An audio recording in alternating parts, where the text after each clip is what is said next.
Hace muchos millones de años, los primeros artistas eran llamados hombres de las cavernas, quienes comenzaron a dibujar sobre las paredes de las cuevas donde vivían.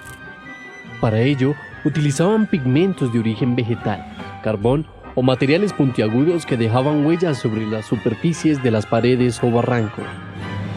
Los colores que utilizaban eran negro, rojos, amarillos y ocres. Allí proyectaban sus sentimientos y experiencias del día a día. Batallas con grandes animales como bisontes, caballos, renos, ciervos y mamuts. Utensilios que fabricaban para recolectar y almacenar su comida, como cestos y vasijas en barro. Además, armas que elaboraban para cazar, lanzas, arcos y flechas. Y episodios de la vida cotidiana que nos han permitido conocer datos importantes de la historia del hombre hasta nuestros días. Esta forma de expresión artística se llamó arte rupestre y dio origen a nuevas tendencias artísticas, entre ellas el cómic.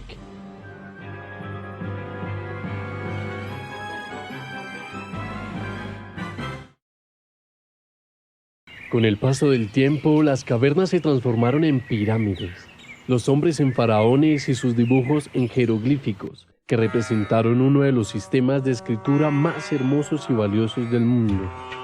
Esto se dio en un lugar llamado Egipto, convirtiéndose en una de las civilizaciones más antiguas, llenas de riqueza, arte, música, poesía, dioses y artistas que fueron creando un sistema de signos llamados ideogramas, que representaban verdaderas pinturas, ya que cada signo utilizaba un objeto para expresarse. Estos también se escribían en piedra, se tallaban sobre madera o en tinta sobre papiros.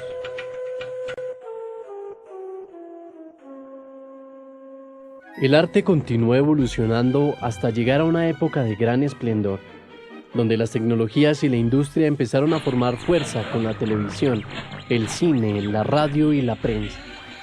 Poco a poco, los grandes diarios de Norteamérica tomaron el dibujo y lo transformaron en un estilo nuevo, popular y divertido, no solo para niños sino también para adolescentes y adultos. Este estilo, conocido como cómic, y junto a él una serie de artistas empezaron a crear personajes fantásticos y míticos, superhéroes e historias con innumerables temáticas y situaciones exageradas en un formato llamado viñetas.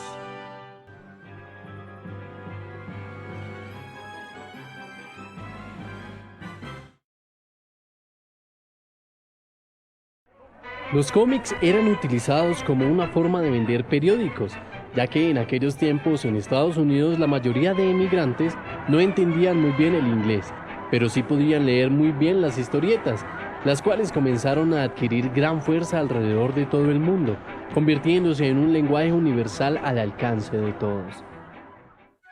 Por esta razón existen algunos elementos que nos permiten crear nuestras propias creaciones de tiras cómicas.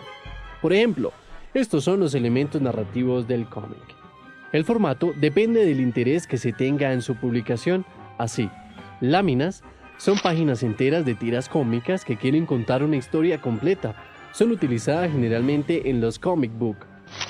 Tira es una sucesión de 3 o 4 viñetas alineadas horizontalmente que suele publicar en la prensa y muchas veces son de temas humorísticos. Viñetas. Las viñetas son los recuadros donde se dibuja la historia. Pueden tener diversas formas, como cuadrados, círculos, óvalos o rectángulos, siendo el primero y el último los más utilizados. Los alemanes, franceses y suizos comenzaron a contar historias gráficas utilizando las viñetas y colocando un texto abajo. El primer cómic apareció en Nueva York con un personaje llamado Yellow Kid, el chico amarillo, un niño de dientes desaliñados y tonta risa quien se comunicaba por medio de frases escritas en su camisa. Ahora veremos los elementos narrativos del cómic. Planos. El plano es la distancia con la que miramos el objetivo o la acción y se divide en estos: plano general, plano panorámico, plano medio, primer plano, plano detalle. El plano general es donde aparecen generalmente los escenarios, como paisajes o interiores. Las viñetas son grandes e incluyen muchos detalles. En el plano panorámico se muestra a los personajes y a su entorno más cercano. El plano medio es ideal para mostrar las emociones de los personajes y los toma desde la cintura hacia arriba. El primer plano toma la cara, porque este es el elemento principal de la viñeta. Permite observar las expresiones de los personajes. El plano de detalle se utiliza para dar a conocer algún detalle que se ha pasado por alto en las viñetas anteriores. Otro de los elementos narrativos del cómic es el texto, pues este recoge el diálogo, el pensamiento y las palabras del narrador o personajes que se dan en forma de onomatopeyas o bocadillos y globos. Las onomatopeyas son representaciones de ruidos en la realidad, y los bocadillos y globos son espacios en forma de globo o balón que contiene palabras o pensamientos de los personajes. En 1947, un médico japonés llamado Tezuka Osamu empezó a copiar los dibujos de Walt Disney, diseños que poco a poco se fueron convirtiendo en una historia de robots conocida como Pucha, la cual tuvo un éxito impresionante que lo llevó a crear nuevas series como Astro Boy, su más famosa creación. Sin darse cuenta, inventó un género que fue copiado y adaptado rápidamente por diversos dibujantes, quienes tenían en cuenta los rasgos característicos de sus personajes, tales como ojos muy grandes y expresivos, narices y bocas muy finas, cuerpos estilizados y variedad en los peinados, llamado manga.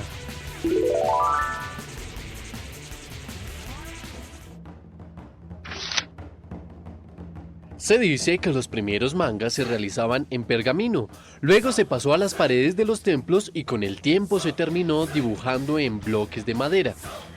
Japón, con su gran trayectoria gráfica y cultural, es considerado el padre de este estilo que puede ser observado en videojuegos, películas, series animadas, novelas y revistas famosos como los Libros Rojos, los cuales contienen historietas de bajo costo con tapas gruesas de color rojo y hojas impresas en blanco y negro. El estilo manga comienza a extenderse por todo el mundo, abarcando todos los gustos y edades, pues sus historias son variadas, cotidianas y se dibujan rápidamente, permitiendo manejar diferentes géneros: el drama, el humor, el terror, la ciencia ficción, la fantasía y acción, entre otros. Existen distintos tipos de personajes. La chica dulce, este personaje femenino, bueno y dulce, que quiere hacer el bien a los demás y ayudar.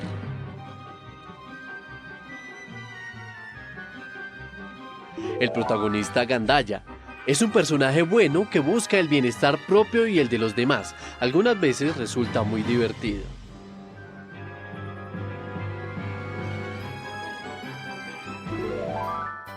El calmado. Casi siempre es el cerebro del grupo, no es acelerado y siempre tiene la respuesta adecuada para cualquier situación. El malo o gruñón es aquel personaje que siempre quiere vencer al protagonista principal y le coloca grandes obstáculos en su camino. El protagonista autodidacta. Este personaje aprende de acuerdo a cómo va enfrentando a sus rivales, volviéndose cada vez más fuerte, siempre vence a sus enemigos. El Contreras. Personaje que siempre le lleva la contraria al principal, a pesar que siempre tienen que trabajar juntos. El impulsivo, lo contrario al calmado, siempre busca el camino más fácil sin pensar en las consecuencias. El codicioso, es el personaje que solo piensa en el dinero y en su propio bienestar. El protagonista inocente. Es un héroe o heroína de corazón puro e inocente que tiene que enfrentar a los malos y que posee grandes amigos. El maestro. Este personaje es el que enseña al protagonista a utilizar sus habilidades y a creer en él mismo.